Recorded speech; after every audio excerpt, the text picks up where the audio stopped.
प्रथम पूरक प्रश्न। धन्यवाद अध्यक्ष महोदय।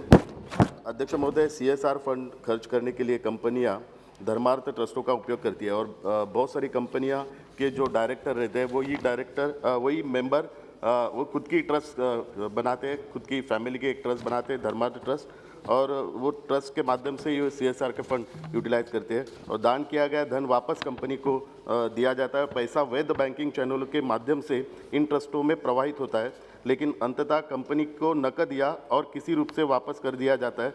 यह सीएसआर निधियों को समाप्त करने का सबसे आसान और पसंदीदा मार्ग है, क्योंकि इस पर सरकार द्वारा बहुत सावधानी से निगरानी नहीं की जाती है और इसमें केंद्रीयकृत चेक का अभाव ही जो ऐसे ट्रस्टों की गतिविधियों की निगरानी कर सकता है।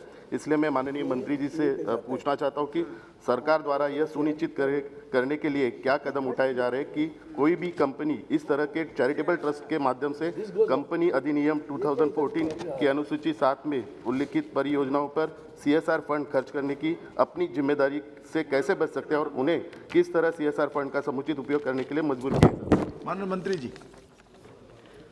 माननीय सभापति जी, सीएसआर के विषय को लेकर बार बार इस सदन में कई बार चर्चा होती है और जो माननीय सांसद महोदय ने प्रश्न उठाया है, मैं थोड़ा सा इसकी पृष्ठभूमि पर ले जाना चाहूँगा।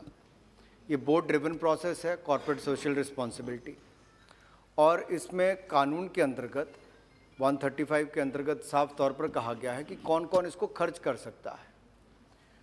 बोर्ड की एक इम्प्लीमेंटिंग एजेंसी अपनी भी हो सकती है कंपनी की, या कोई बाहर का सेक्शन 8 कंपनी हो, रजिस्टर्ड ट्रस्ट हो, एनजीओ हो, वो सब इसकी डिटेल लिस्ट सूची दे रखी है। 50% पैसा जो है वो सीधा आउटसाइड इम्प्लीमेंटिंग एजेंसीज के माध्यम से खर्च किया गया है। लगभग 6 से 8% वो है जो इन कंपनीज़ की ही आगे इम्प्लीमेंटिंग एजेंसीज़ है, और लगभग 38% वो है जो कंपनीज़ ने स्वयं अपनी एक कमेटी बनाकर खर्च किया है। अगर आप कुल मिलाकर देखेंगे तो जो खर्चा 2014-15 में, क्योंकि 2013 में एक कानून बना, 2014-15 में जो कुल मिलाकर खर्च हुआ वो लगभग 16,548 से बढ़कर कंपनीज हो गई 24,932 कंपनी, यानी कि कंपनी की संख्या भी उसमें 50% की वृद्धि हुई।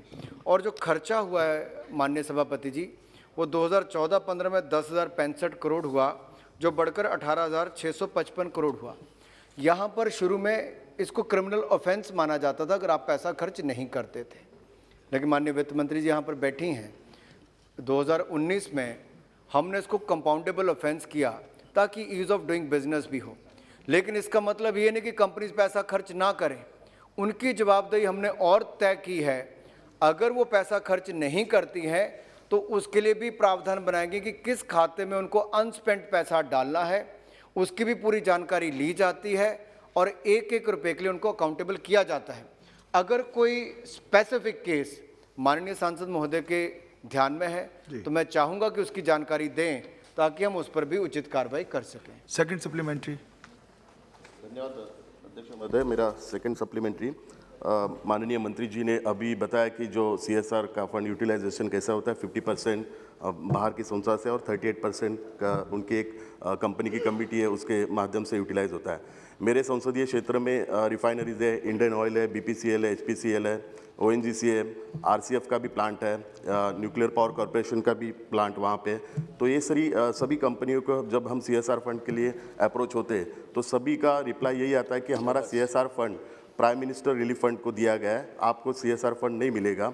तो अभी मंत्री जी ने रिप्लाई में बताया कि 50% संस्था को बाहर की संस्था के माध्यम से यूटिलाइज होता है और 38% उनके कंपनी की जो डायरेक्टर बॉडी है वो यूटिलाइज करने का निर्णय लेती है। लेकिन हर बार हमें रिप्लाई, इसके पहले भी 5 साल पहले ये सभी कंपनियों को हम अप्रोच हुए तो तभी उन्होंने कहा कि जो सरदार वल्लभ भाई पटेल जी का वहाँ पे स्टेचू बनाया जा रहा है, वहाँ पे हमारा सीएसआर फंड यूटिलाइज हुआ है। और अभी उनका रिप्लाई आता है कि प्राइम मिनिस्टर रिलीफ फंड को हमारा सीएसआर फंड यूटिलाइज हो रहा है।